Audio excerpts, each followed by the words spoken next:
Keşanlar İstanbul Çatı Rekord.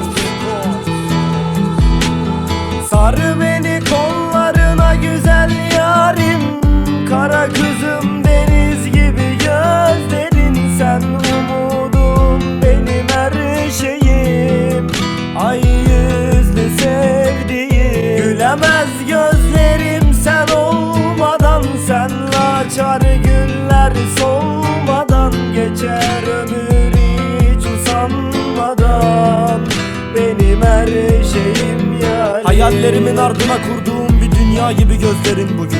Siyah saçlarından süzülen avuçlarım sıcacık kaldı gülüm. Sen güneş misali doğdun hayatıma, sen gecem ve gündüzüm. Sen güllerin arasından gelmiş en güzel çiçeksin gülüm. Senle geçen her güne şükrettim, dualarım sana az gelir.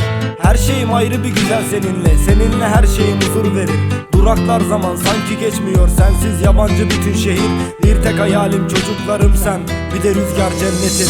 Sen canımda can gönül yaram, geçen ömrün tamamı. Sen gülünce kıskanır güneş, belki de doğmaz sabahları. Her şey gerçekleşir seninle, unuttum bütün yalanları. Ay yüzlüm, gece saçlı sevdiğim, mutluluğun en güzel yanı. Gökyüzüm, yıldızlara sahip, kalbimde yatan güzel kadın. Gül yüzünle aydınlanır her yer, sana doğru koşuyor adımlarım. Seni sevmek anlatılmıyor, kelimeler yetersiz kalır. Senin uğruna ölmeyi denesem de kalbim seninle canlanır. Sarı beni kollarına güzel yarim,